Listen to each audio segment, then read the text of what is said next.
Hi viewers, welcome to our channel just imagine novels. ఈరోజు మన కథ వద్దన్నా వదిలేస్తానా episode 16. Shivani Rudra bare body చూసి గటుకలు మింగుతూ, సార్ నేను నేను తుడవడం ఏంటి? ఎవరైనా చూస్తే నా గురించి తప్పుగా అనుకుంటారు అంది టెన్షన్గా శివాని. ఏంటి అని రుద్ర సీరియస్గా చూసి రిమోట్ తీసి తన రూమ్ డోర్ని ఆటోమేటిక్గా లాక్ చేసి, ఇప్పుడెవరు చూడడు కానివ్వు అన్నాడు రుద్ర. శివాని నిట్టూరుస్తూ, ఆ పేరుతో తప్పించుకుపోదామంటే దానికి ఇలా బుక్ అయ్యాను. ఏంటో నా టైం అస్సలు బాగోలేదు. ఈయన గారు నా ఎదుటికి వచ్చింది మొదలు అన్నీ రివర్స్లో జరుగుతున్నాయి అని ఏడుపు మొహం వేసుకుని టవల్ తీసుకుని దేవుడా దేవుడా అని జపం చేస్తూ పులి నోట్లో చేయి పెట్టినట్టు భయంగా రుద్ర తల మీద టవల్ వేసి వణుకుతున్న చేతితో మెల్లిగా తుడుస్తుంది. శివాని అవస్థ చూస్తున్న రుద్ర మాత్రం నవ్వుకుంటూ, ఏయ్, తల తుడుస్తున్నావా లేక నా జుట్టులోని వెంట్రుకలు లెక్క పెడుతున్నావా? ఏం తొడవడం అది? కాస్త గట్టిగా తొడు అని అరిచాడు రుద్ర. అంతే, దెబ్బకి గబగబా తుడుస్తూ, ఇలాంటి పనులు నాకు రావు సార్, ఏదో మీరు చేయమంటే చేస్తున్నాను, దానికి అంతలా అరవాలా అంది శివాని మూతి తిప్పుకుంటూ. నీ నాటకాలు బయట వాళ్ళకి చూపించే, నా దగ్గర కాదు. నీకు రాకుంటే మరి బన్నీ నీ బిడ్డే కదా, మరి వాడికి తల స్నానం చేయించకుండా తల తొడవకుండా ఇన్నేళ్ళు పెంచావా అనగానే శివాని నాలుగు ఖర్చుకుని, దేవుడా కనిపెట్టేశాడు, ఎందుకు స్వామి ఇతడికి ఇన్ని తెలివితేటలు ఇచ్చావు అని దేవుణ్ణి క్వశ్చన్ చేస్తూ, అయిపోయింది సార్ అంటూ టవల్ తీసుకువెళ్ళి బాల్కనీలో వేసి, నేనక వెళ్తాను సార్ అంది శివాని. ఇంకా నా పని అవ్వలేదు, అప్పుడే ఎక్కడికి అనగానే, ఇంకా ఏం పనుంది అంది నీరసంగా శివాని. ఏయ్, రెస్పెక్ట్ ఏదే, ఏదో మొగుడితో మాట్లాడుతున్నట్టు మాట్లాడుతున్నావు అన్నాడు రుద్ర ఉత్తుత్తి కోపం చూపిస్తూ. ఏంటి, రెస్పెక్ట్ లేకుండా మాట్లాడానా? ఎప్పుడు ఎక్కడ సార్ అంది కళ్ళు పెద్దవి చేసి చూస్తూ శివాని. అవును, మాట్లాడావు ఇందాక. ఇప్పుడు సార్ అన్నా ఓకే, ఇందాక అనలేదు. నేను నోటీస్ చేయలేదు అనుకున్నావా? షర్ట్ వేయ్ అని మొహం పైన షర్ట్ విసిరాడు రుద్ర శివాని పైకి. శివాని దాన్ని క్యాచ్ పట్టి పళ్ళు నూరుతూ, అలాగే సార్, వేసుకోండి సార్, ఇక్కడ చేయి పెట్టండి సార్, ముందుకు తిరగండి సార్ అంటూ మాటకొకసారిని తగిలించి చెప్తుంటే రుద్ర కోపంగా, ఏంటే వెటకారమా అని తన నడుం పట్టి మీదకి లాక్కుని తన కళ్ళలోకి చూస్తూ, అందరి దగ్గర చేసినట్టు నా దగ్గర ఎక్కసెక్కాలు పడ్డావనుకో, నీ బాడీ మార్చరీలో చేరకపోయినా ఆల్మోస్ట్ చచ్చిందాల్లా ఉండాల్సి ఉంటుంది. ఏంటి, అర్థమైందా అంటూ గదిమేసరికి అతడి కళ్ళల్లో కోపానికి శివాని వణుకుతూ, సారీ సార్ అంది వణికే స్వరంతో. బటన్స్ పెట్టు అంటూ ఆమెకి కాస్త గ్యాప్ ఇచ్చి నిలబడ్డాడు రుద్ర.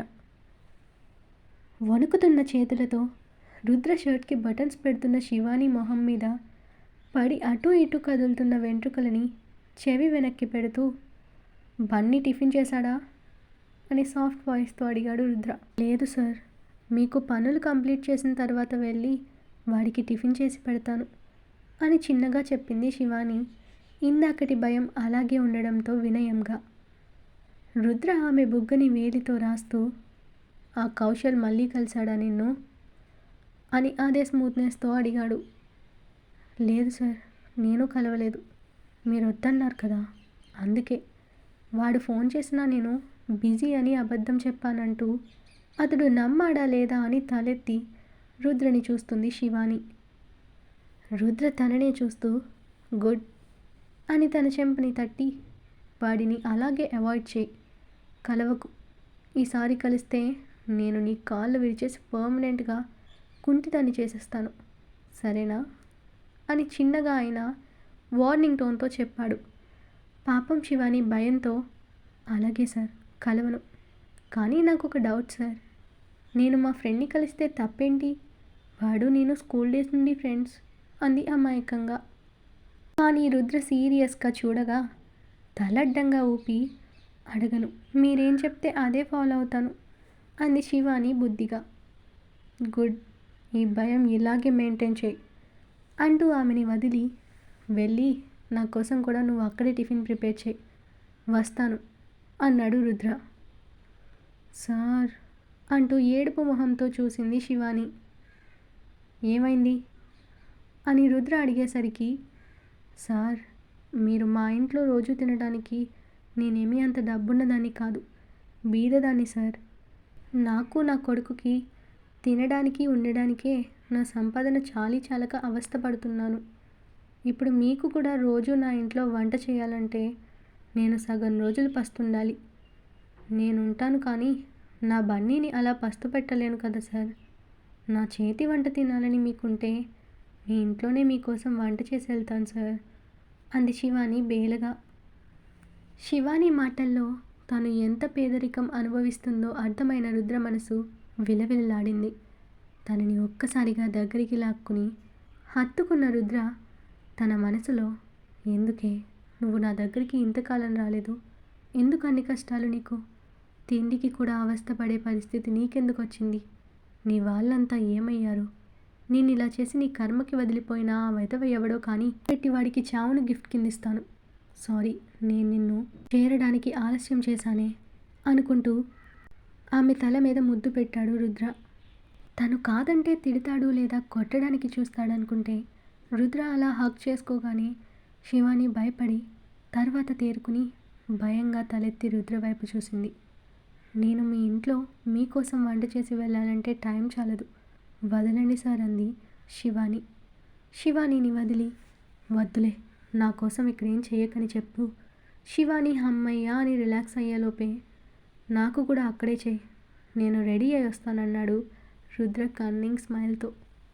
దేవుడా, నేనింత ఇదిగా నా పరిస్థితి విడమర్చి చెప్పినా మళ్ళీ నా ఇంట్లోనే తింటానంటాడేంటి అని లోపల ఏడుస్తూ పైకేమీ అనే ధైర్యం లేక ఏడుపు మొహంతో సరే సార్ అంటూ భారంగా రుద్ర రూమ్ నుండి బయటకు వెళ్తున్న శివానీని చూస్తున్న రుద్ర మనసులో తింగరిది అనుకుని ఎవరికో ఫోన్ చేసి ఏం చేయాలో చెప్పాక తన డ్రెస్సింగ్ కంప్లీట్ చేసుకుని కావలసినవి తీసుకుని బయటకు వెళ్తూ స్నేహ రూమ్ డోర్ వైపు చూస్తాడు రుద్ర.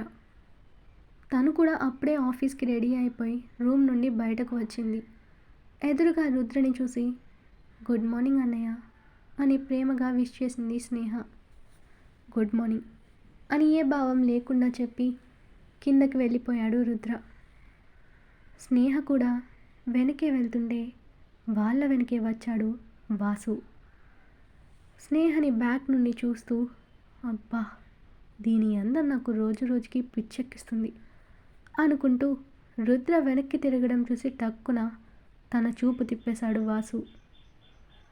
వాడి వాలకం అనుమానంగా అనిపించి స్నేహకి దారిచ్చి పక్కకు నిలబడిన రుద్రని చూసి ఏమైందన్నయ్య అని వెనక్కి తిరిగిన స్నేహ వాసుని చూసి చిరాగ్గా ఫేస్ పెట్టి వీడా అనుకుని ఏం మాట్లాడకుండా కిందకి వెళ్ళిపోయింది ఆమె. వాసు రుద్రని చూసి పల్లిక్కలిస్తూ హాయ్ రుద్ర, గుడ్ మార్నింగ్ అన్నాడు.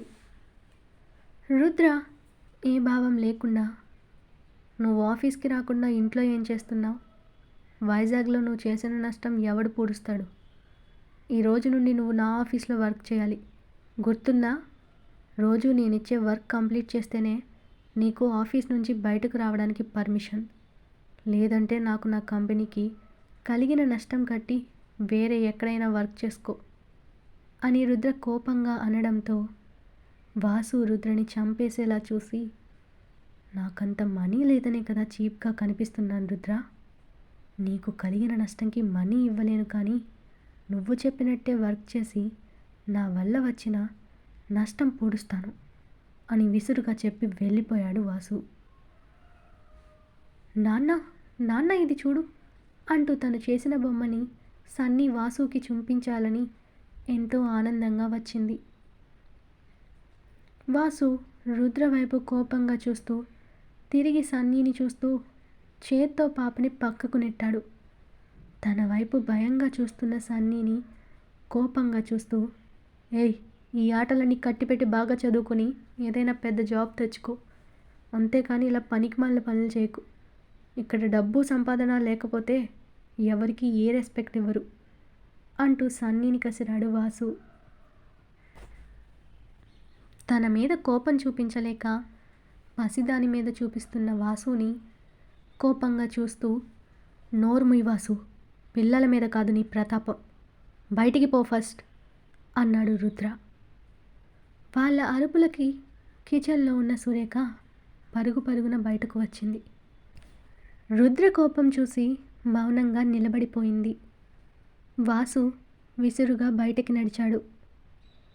ఏడుస్తున్న సన్నీని దగ్గరికి తీసుకున్న రుద్ర తనని ఓదారుస్తూ, వాడు మూర్ఖుడు బంగారం, నువ్వేడవకు, నువ్వు చేసిన ఆర్ట్ సూపర్గా ఉంది అంటూ తన బుగ్గ మీద ముద్దు పెట్టి, స్కూల్కి రెడీ అవ్వాలి కదా, వెళ్ళి రెడీ అవ్వు బేబీ అని ప్రేమగా చెప్పి తనని రూమ్కి పంపించాడు రుద్ర.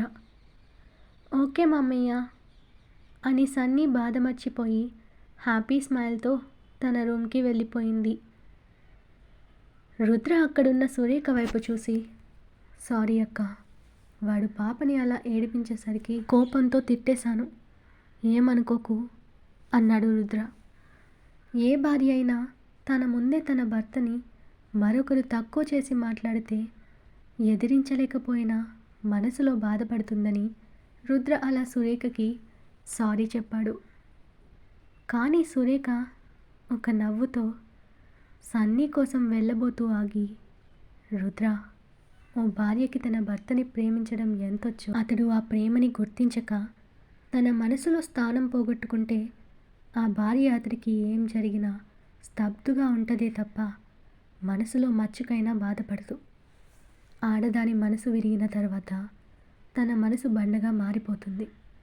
మన ఇంట్లో వాళ్ళకి సమాజం దృష్టిలో మాత్రమే అతడు నా భర్త, కానీ నా వరకు అతడు ఓ మనిషి కూడా కాదు అని చెప్పి పిల్లల్ని రెడీ చేయడానికి వెళ్ళిపోయింది సురేఖ. సురేఖ వాసు విషయంలో ఎంతలా విరక్తి చెందిందో అర్థమయ్యాక బాధగా అక్కడి నుండి శివాని వాళ్ళ దగ్గరకు వెళ్తాడు రుద్ర. రుద్ర నేరుగా అవుట్ హౌస్లోని హాల్లో సోఫాలో కూర్చుని బన్నీని చూసి, మీ అమ్మ ఇంకా టిఫిన్ రెడీ చేయలేదా బన్నీ అని అడుగుతూ రెడీగా ఉన్న బన్నీకి టై సరిగ్గా లేకపోవడంతో అది సరిచేశాడు రుద్ర. మీకు మా అమ్మతో ఏం పని, రోజూ వచ్చేస్తారు అన్నాడు బన్నీ మొహం గంటుగా పెడుతూ. రుద్రవాడి మాటలికి బొంగముతి పెట్టి, ఏరా నేను రావడం నీకు ఇష్టం లేదా అంటూ వాడి జుట్టుని చేత్తో దువ్వుతూ, నీకు నచ్చకపోయినా నేను రావడం ఆపను, కానీ నీ పని కానివ్వు అంటూ లేచి కిచెన్లోకి వెళ్ళాడు రుద్ర. బన్నీ కోసం అని వాడికి నచ్చినట్టు వెజిటేబుల్ పులావ్ చేస్తూ అటు తిరిగి ఉన్న శివాని బ్యాక్ మీద ఒక్కటి వేసి, ఏం టిఫిన్ చేసావే అన్నాడు. కిచెన్ టాప్ ఎక్కి కూర్చుంటాడు రుద్ర. అలా రుద్ర హఠాత్తుగా కొట్టడంతో చురుక్కుమనగానే అబ్బా అనుకుంటూ బ్యాక్ రుద్దుకుని కోపంగా రుద్ర వైపు చూసి, పిచ్చా మీకు, ఎందుకు నన్ను కొట్టారు అంది శివాని. ఏంటే నోర్లేస్తుంది అంటూ క్యారెట్ తింటూ స్మెల్ పీలుస్తూ, వావ్, స్మెల్లే చాలా టెంప్టింగ్గా ఉంది, ఇంకా టేస్ట్ కూడా ఎలా ఉంటుందో, ఇంకా ఎంతసేపు అని ఆత్రంగా అడిగాడు రుద్ర. కొట్టి అరవకూడదంట, సాడిస్ట్ అని తిట్టుకుంటూ 10 నిమిషాలు అయిపోతుంది, అయినా మీ ఇంట్లో సురేఖ గారు బాగానే వంట చేస్తారు, నేను కూడా తిన్నాను, మరి మీకెందుకు నచ్చలేదు అని అడిగింది శివాని. రుద్ర శివాని చేయి పట్టి తన దగ్గరగా లాగి తన మెడ మీద చెయ్యి వేసి, అక్క చేతి వంటకి నేనెక్కడ వంకలు పెట్టానే, నీ వంట నాకు నచ్చింది, తింటున్నా, ఇదిగో ఇది తిను, కాస్త ఆ బ్రెయిన్ పెరుగుతుంది అంటూ తను తింటున్న క్యారెట్ని శివాని నోటికి పెట్టాడు రుద్ర. శివాని కంగారుగా రుద్ర ఎంగిలి అని తీసేయబోతే, తినకుండా ఊసావా డైరెక్ట్గా నా ఎంగిల్ నీకు అందిస్తా, ఎలానో తెలుసుగా అని కింద పెదవిని పట్టి అదుముతూ చెప్పాడు రుద్ర. తనకి లిప్ కిస్ ఇస్తాను అంటున్న రుద్ర మాటలకి టెన్షన్గా క్యారెట్ని పరపరా నమిలి మింగేసింది ఆమె. కానీ మనసులో రుద్రని బాగా తిట్టుకుంది శివాని. రుద్ర తన అవస్థ చూసి నవ్వుకుంటూ, గుడ్, నేనంటే భయం బాగానే ఉందే నీకు. ఇది చూడు, అప్పటి నుండి వదిలేసావు అని పులావ్ని చూపించాడు రుద్ర. అది ఉడికిన తర్వాత సిమ్లో పెట్టాను కానీ ఇక దిగండి తినడానికి అంటూ రుద్రకి కాస్త టిఫిన్ ప్లేట్లో పెట్టి బన్నీ కోసం మరో ప్లేట్ తీయబోతుంది శివాని.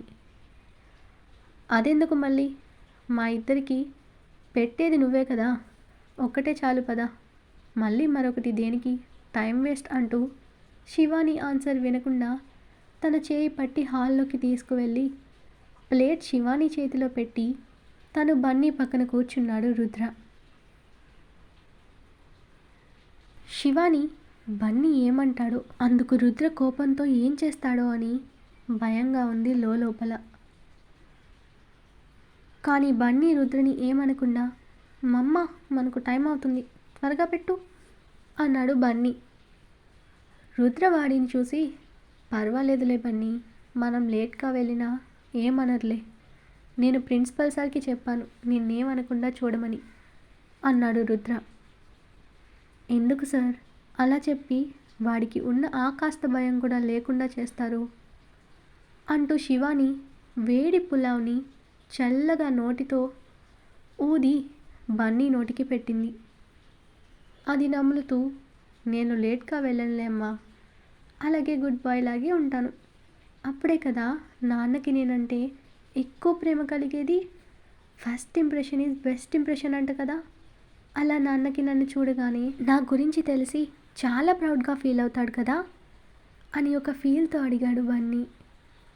శివాని బాధగా బన్నీ తల నిమిరి, కన్నయ్య, నువ్వు మీ డాడీ కోసం ఏం కష్టపడి నీకు నచ్చని పని చేయాల్సిన అవసరం లేదు, నీకు నచ్చినట్టు లైఫ్ని ప్లాన్ చేసుకో బంగారం అంది శివాని రుద్ర వైపు కోపంగా చూస్తూ.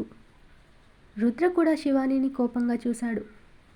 లేని రాని నాన్న పేరుతో వాడిని ఇంకా ఎన్నాళ్ళు మోసం చేస్తావే అన్నట్టు ప్రశ్నిస్తూ ఉన్నాయి ఆ చూపులు.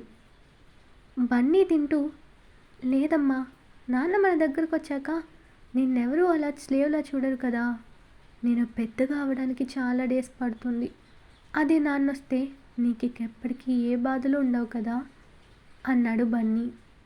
రుద్ర పని మనిషిలా శివానీతో తన పనులు చేయించుకుంటున్నాడు అని వాడి చిన్ని మనసులో నిలిచిపోయింది. వీడేంటి ఇండైరెక్ట్గా నన్ను శత్రువులా ట్రీట్ చేస్తున్నాడు అని ఆశ్చర్యంగా చూశాడు రుద్ర. శివాని ప్రేమగా బన్నీ నుదుటిన ముద్దు పెట్టి, ఈ అమ్మ మీద నీకున్న ఈ ప్రేమ చాలు కన్నా, నాకు ఎవరున్నా లేకపోయినా పెద్దగా నష్టం లేదు అంటూ వాడి తల మీద ముద్దు పెట్టి, సరే నువ్వు నీ బ్యాగ్ తెచ్చుకో, నేనాలోపు బాక్స్లో సర్ది టిఫిన్ తింటాను అంది శివాని.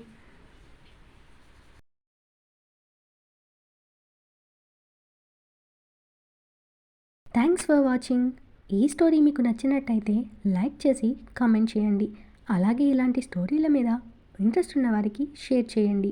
ఈ స్టోరీ వినాలి అనుకుంటే సబ్స్క్రైబ్ చేసుకుని బెల్ ఐకాన్ మీద క్లిక్ చేసి ఆల్ అనే ఆప్షన్ని ఆన్ చేసుకోండి. అప్పుడే నేను ఇచ్చే ప్రతి అప్డేట్ మీకు టైంకి చేరుతుంది.